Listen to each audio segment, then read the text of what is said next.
I got the cash in the bag, stadium packed. Born a rock star in this life, gonna live it up on the attack. Baby, I'm bad, I just wanna get caught up in this life. I'm crazy, I'm mad, doing no cap. Only got one, so you better go live it up. Cash in the bag, stadium packed. Baby, I'm bad, Yeah. baby, I'm bad. I just wanna stay bad, stay mad. Chip on my shoulder cause they treat me like an outcast.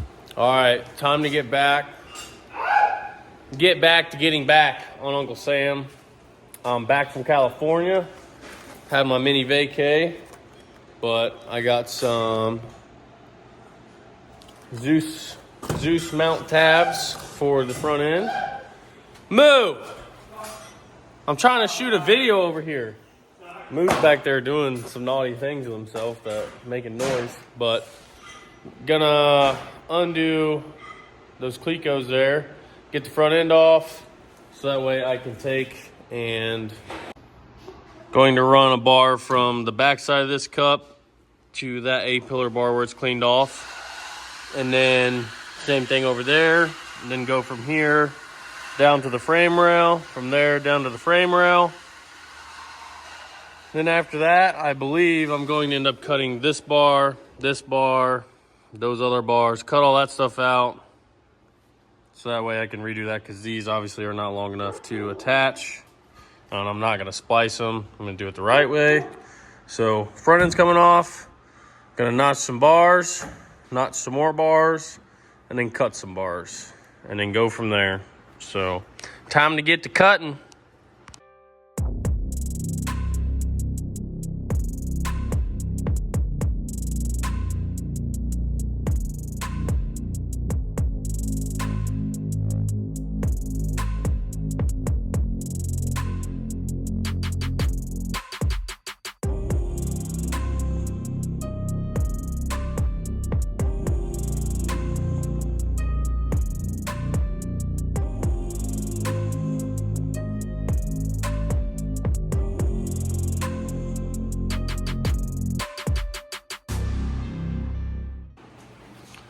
Okay, so I'm trying to notch this bar the right way that I know how and only do it once. Because we only ever notch bars once, right, Moo? We never cut them too short. Measure one, cut 2 or 3 down, whatever it is. So what I did was took a measurement from here, the very top, to here where I'm going. But first, I took this, laid it here, and I figured out whatever that angle is. So I notched this bar at 10 degrees. But now I need to figure out the distance between here and my next notch. And I also need to figure out how to clock it. So I'm not saying this is the right way to do it at all, but this is just the only way in my head I could figure out how to do it. Was set this on there, which I notched it with a 2-inch hole saw, because this is obviously bigger than 1 5/8. So notch this notch with a 2-inch hole saw, which fit really nice. But so I put this where I want it, and then I marked the top of the bar, because you see, if I just made each of these notches perfectly, if this one was perfectly lined up with that one, this notch would end up being way too crooked. It would end up being like this because of the way this is set inwards. So I put this where it's going, right there. Then notched the top of my bar. Then I measured from here to where I want to go, which is 29 3/8. So I measure from the inside of this notch to my mark here, and I mark 29 3/8. So then now when I notch this, my hole saw will be here. The very inside of my notch is going to be right here. So that should make this distance and this distance pretty much perfect. I gave myself obviously about an 1/8 inch of leeway there, because we all know you never do it perfect the first time. So if it is perfect, then I'll just clean it up a little bit, and that'll give me my 1/8 inch back. So we'll see if this works or not, because I'm not the master notcher that many people are. All right, I got the tube fit Look at that. Now, obviously, I'm gonna have to hold it up a little bit here once I tack it out here, right there. But it's clean, it's clean, it's clean, it's clean. Actually, I'm gonna pull it apart and wipe it down, but it's all cleaned and fit. So now I'm gonna tack that in, do the other side, tack that in, make those two, do that crossbar, figure out where my steering's gonna go, and then I'll get to welding. So yeah, this worked out pretty well. This bar is just like half a degree uphill, and it depends on where you move this thing actually, but it added like half a degree of caster, which really isn't that big of a deal. So yeah, boys. I know that for a fact. It's factual. Okay, someone comment on there if it's not factual, please. Let me know. Can you speak up for the camera? Say with your chest. No, because I don't want to. No. Hey, you can't cuss. Sorry. That's why Moomoo's never on camera. Oh, yeah, right. All he does is cuss. Don't lean. Oh god, I thought you were leaning on that. I was like, what are you doing? What, this thing? Yeah. We got our first bar added. Let's go. Woo! Only a lot more to go. All of them. Gotta start somewhere, though. Yep, we're getting there.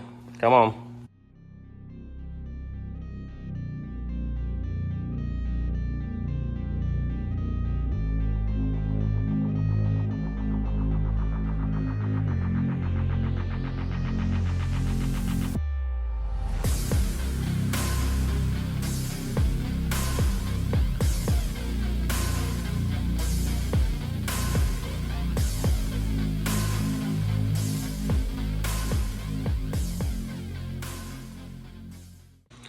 Both strut upper bars.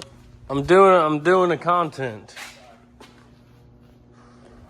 Moo thought I was talking to him. Both strut bars are tacked in place. Now I just got to do these bars, but I'm trying to figure out where this goes in relation to this. But I know these have to be at, you want the steering arms parallel with your control arms. And then I started reading my Bickle Bible here, and I found this, which is very, very interesting.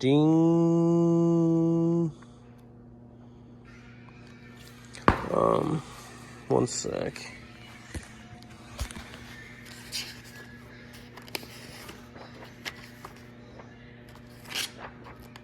Talks about braking and how your front control arm affects that. So it's called anti-dive brake geometry. So I've got a strut style, and I want you to put the back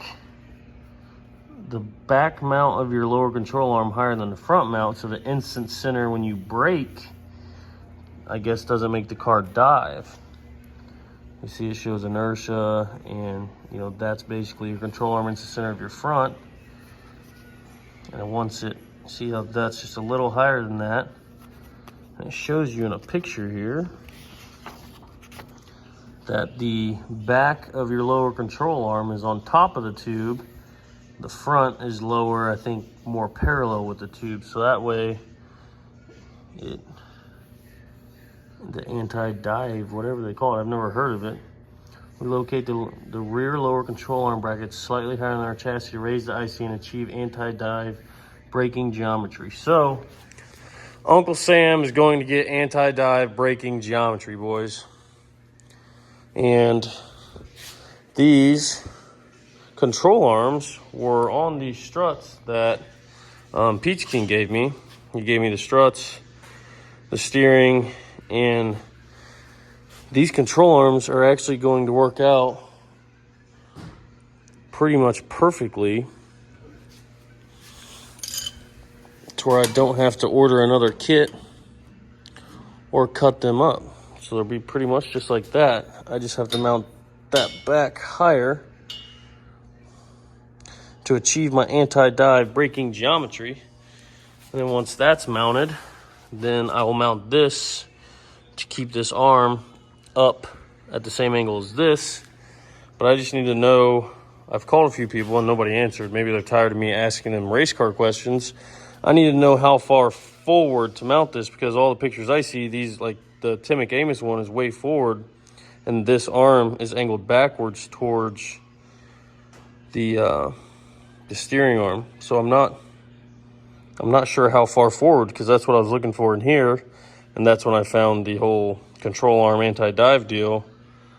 And I got into all this just because I was trying to figure out how far forward this was going to go, so I can put this bar up further than where this is going and then locate this bar back. So I'm just doing some research now, but I didn't want to get too far to where I started diving into things and doing things and forgetting to video it, because I kind of went down a rabbit hole for like 20 minutes trying to figure this out, and then stumbled upon the geometry of how to do the control arm, and then started reading about steering, and I did all that just because I was trying to figure out where these bars go. So I guess that shows you how much really goes into building a race car.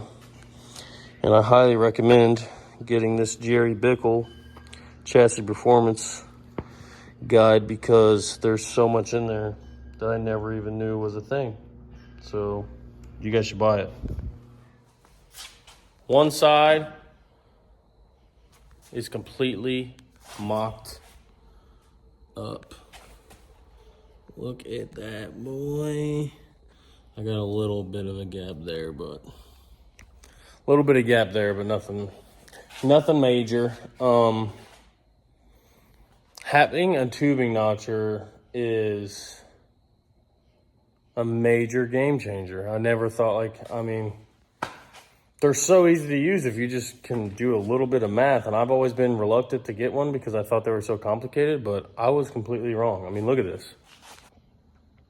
These bars before would have taken me hours and hours and hours.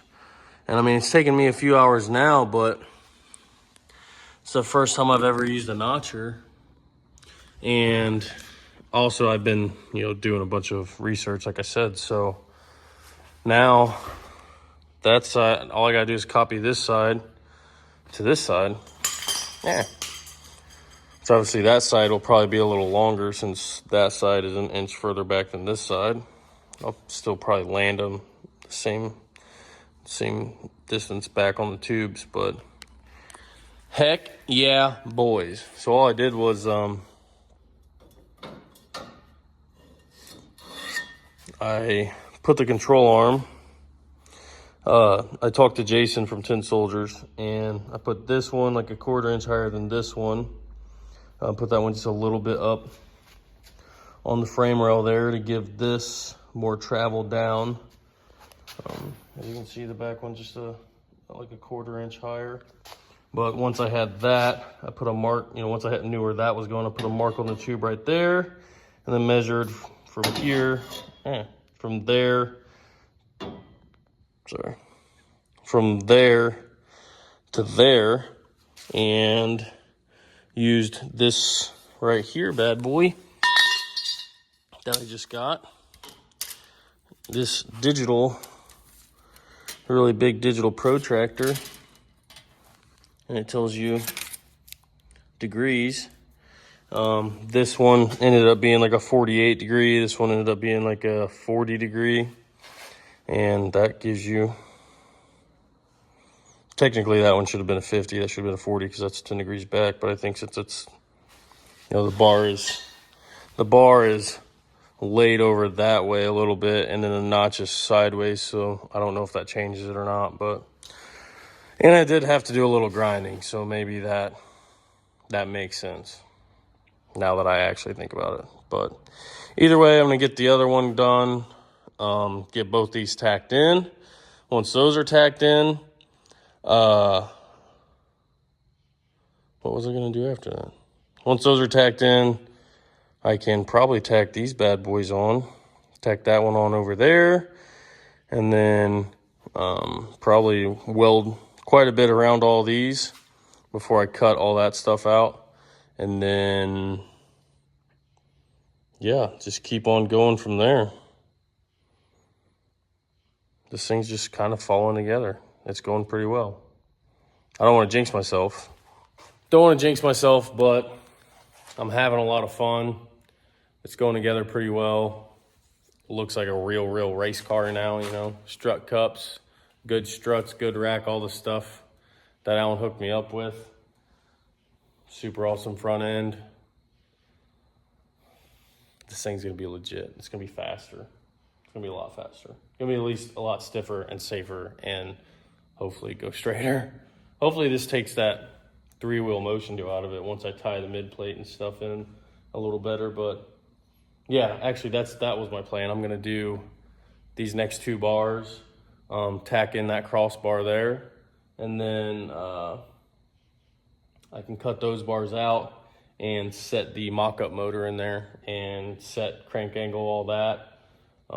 Maybe even tack in some front plate bars and then mock up the turbo kit where it was, and then do some diagonal bars to make sure that they won't be in the way of like the turbos or the downpipes or anything, because it's a lot easier to make the bar fit the already welded together turbo kit than it is to just run a quick bar and then have to redo both sides of my turbo kit. So I'm gonna keep on chipping away at her. Like I said, I'm actually having a lot of fun, so this is awesome.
Baby, I'm bad. I just wanna get caught up in this life. I'm crazy, I'm mad. Do it no cap. Only got one, so you better go live it up. Cash in the bag, stadium packed. Baby, I'm bad. Baby, I'm wrapping it up for the night.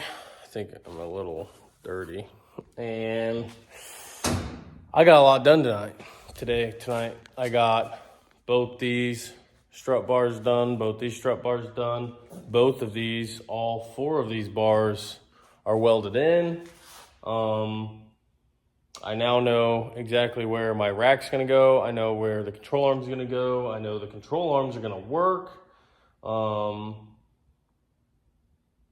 Yeah, so now I can cut all these bars right here. I'll flip this around. I can cut all these bars, this one, and that one, and all those right there out. And then I'm going to bolt the mock-up motor in. I'm going to set my crank angle to the rear end. I'm gonna make 2 bars to mount my front plate. Once I get the motor set, then I will bolt the mock-up heads that I have, bolt the headers on, put the turbos on, and then obviously, like I said, all that'll be out of the way, and then I'm going to go from here down to here or something like that, which frees up all that room. And I guess that's how you're actually supposed to do it nowadays. So I'll get all that room and still get that support, and then I will make a bar that goes around and then has 2 supports there for my mid plate.